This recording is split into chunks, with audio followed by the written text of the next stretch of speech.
RPD news की team पहुंची ग्राम पंचायत छरी पंचायत समिति सुहागपुरा, जिला प्रतापगढ़। सरपंच पद की उम्मीदवार जीवा देवी नीनामा व समाज सेवी मनसुख लाल नीनामा ने आरपीडी न्यूज की टीम को बताया कि हमारी पंचायत में किसानों के लिए अहम कदम उठाने की जरूरत है, साथ ही शिक्षा के स्तर में भी सुधार की आवश्यकता है। मैं बिरबल कड़वा और आज हम पहुंचे पंचायत में सुहागपुरा की ग्राम पंचायत छरी की जो सरपंच पद प्रत्याशी है, यहाँ महिला सीट है, उनसे खास बातचीत करते हैं कि उनके मुद्दे और मसले क्या रहेंगे। विशेष तौर से राजस्थान की बात करें तो यहाँ महिलाएं हैं वो राजनीति बढ़ चढ़ के हिस्सा ले रही है और समाज सेवा के रूप में अपना महत्वपूर्ण भूमिका है वो अदा कर रही है। तो विशेष बातचीत सरपंच साहब से। सबसे पहले नमस्कार सर। तो मतलब पहले भी आप किसी पद पे रहे हो या फर्स्ट टाइम पहली बार आए हो? पहली बार आया हूँ। अच्छा, पहले आपके परिवार में कोई? मेरे पिताजी थे जी जी 5वीं बार सरपंच रहे। जी जी 5 बार सरपंच? 5 बार सरपंच रहे, 1 बार जिला परिषद सदस्य रहे जी जी और 2-3 बार जी और विधानसभा विधायक के रूप में लगे। और अब की बार जनता ने मुझे मौका दिया है कि सरपंच पद के लिए आज मैदान में हम आपके साथ।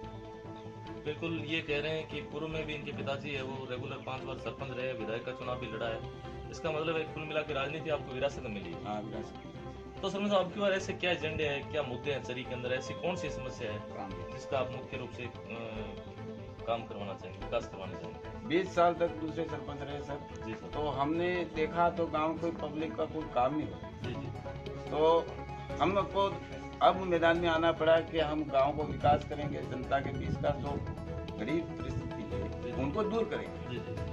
और जिसको मकान नहीं मिल रहा मकान देंगे, जिसकी बिजली नहीं मिल रही उसको बिजली देंगे, जिसके रोड नहीं पहुंच रहा उसको रोड देंगे, जिसको कुआं नहीं मिल रहा उसको कुआं देंगे। कुल मिला के ग्राम पंचायत की जो समस्या उनका समाधान करेंगे। सरकार के द्वारा जो जन कल्याणकारी योजना उनका लाभ प्रत्येक ग्रामवासी तक पहुंचाना।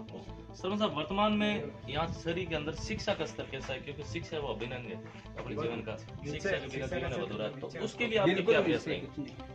शिक्षा के लिए सर ऐसा है कि शिक्षा हमारे यहाँ जो आते हैं वो क्या है कि टाइम पे कर्मचारी नहीं आते। जी जी। टाइम से कर्मचारी नहीं आते हैं, टाइम से बच्चे नहीं आते हैं, तो हम उनको पाबंद करेंगे। जी जी। बच्चों का टाइम 8 बजे का फिक्स करेंगे। जी जी। और कर्मचारियों को जो अध्यापक रहते हैं उनका भी टाइम फिक्स करेंगे ताकि शिक्षा का स्तर रिजल्ट सुधर सकता है साहब, और बच्चों का भविष्य भी गिर सकता है। जी जी। और जो भी कर्मचारी लेट आते हैं बच्चों को भी एक्शन लगती है, इसी हिसाब से हम कर्मचारी को भी एक्शन लगाएंगे। बहुत अच्छी बात की कि प्रशासन है उसको, जो अध्यापक आ रहे हैं उनको भी समझाइश बुझाइश करेंगे ताकि यहाँ शिक्षा का स्तर है वो सुधरे। धीरे धीरे कुल मिला के पंचायत को नशा मुक्त करवाना, नशा मुक्त करवाना है सर इस पंचायत।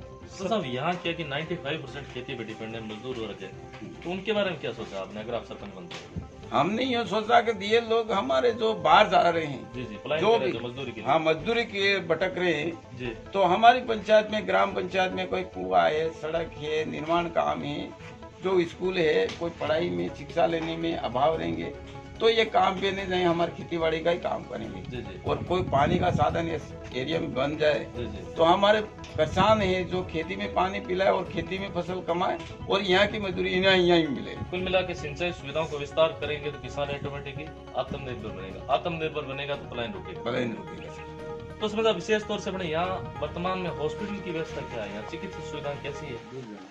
चिकित्सा सुविधा ये है सर कि हमारे 10-10 किलोमीटर पे है। जी जी। और हमारे को कोई भी साधन मिलता है तो जाते नहीं मिलता हो जी जी। तो हमारे को कहीं से साधन मंगवाना पड़ता है। 108 है, 104 है, ऐसी गाड़ियां मंगवानी पड़ती है हमको। और साथ ही अपने विशेष तौर से महिला जनप्रतिनिधि, महिला प्रधान सीट है तो उनसे बात करते हैं कि वो उनकी क्या सोच है पंचायत के प्रति। औरतों के लिए आप क्या करवाएंगे? महिला ने सबका शिक्षा देंगे। जी जी जी। सब शिक्षा दिया महिला ने, कहीं भी कमी है जे सब महिला ने शिक्षा दिया।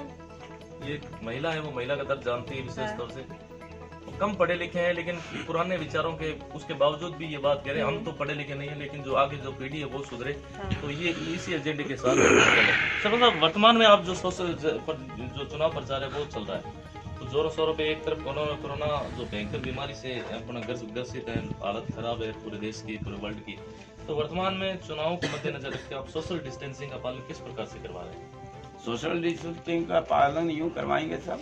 जी सरकार का जो नियम बनाया है उनको हम भविष्य में पालन कर रहे हैं। जी जी और जो भी बताएगा जी कि 5 फीट की दूरी है, कि 2 फीट की दूरी है, कि 3 फीट की दूरी जी। है, हम दूरी बना के उनके जो कानून के विपरीत नहीं करेंगे। अभी आप प्रचार कर रहे हो, किस प्रकार से कर रहे हो? हम जो प्रसार कर रहे हैं वो जो 5 व्यक्ति है, जी जो 5 ही व्यक्ति घूमेंगे हम। जी जी जो 10 व्यक्ति 50 व्यक्ति इकट्ठा करके मीटिंग लेना या कोई सामूहिक रूप से भीड़ इकट्ठी करना, ऐसा कुछ ऐसा कुछ नहीं सर। हम सोशल डिस्टेंसिंग का सोशल पालन डिस्ट्रिक्ट से हम पाबंद कर रहे हैं। कर- जी जी और कहीं भी एरिया में घूमते हैं हम भी खुद लगा के घूम रहे हैं। जी जी और जो भी व्यक्ति हम किसी भी गांव में जाते हैं प्रचार करने के लिए तो हम इकट्ठे नहीं कर रहे हैं। चुनाव बिल्कुल नजदीक है। वोटिंग के समय लोगों को क्या संदेश देना चाहिए कि वोटिंग से पहले ये इन बातों का ध्यान रखें? वोटिंग के पहले जो सरकार का पाबंद है, जो 5 फीट की दूरी बना रखी है, जी जी तो उनका हम पालन करेंगे। जी क्योंकि हमने ज्यादा भीड़ इकट्ठी नहीं करेंगे। जी जी और जो भी मतदान दे के बाहर आएंगे उसके बाद में तीसरा व्यक्ति जाएगा, दूसरा जाएगा, चौथा जाएगा, 5वां जाएगा, इस प्रकार के कुल मिला के बात ये है कि सोशल डिस्टेंसिंग का पालन करते हुए ये मतदान करवाने की बात करें। धन्यवाद सर, आपने हमें समय दिया उसके लिए बहुत बहुत धन्यवाद। धन्यवाद।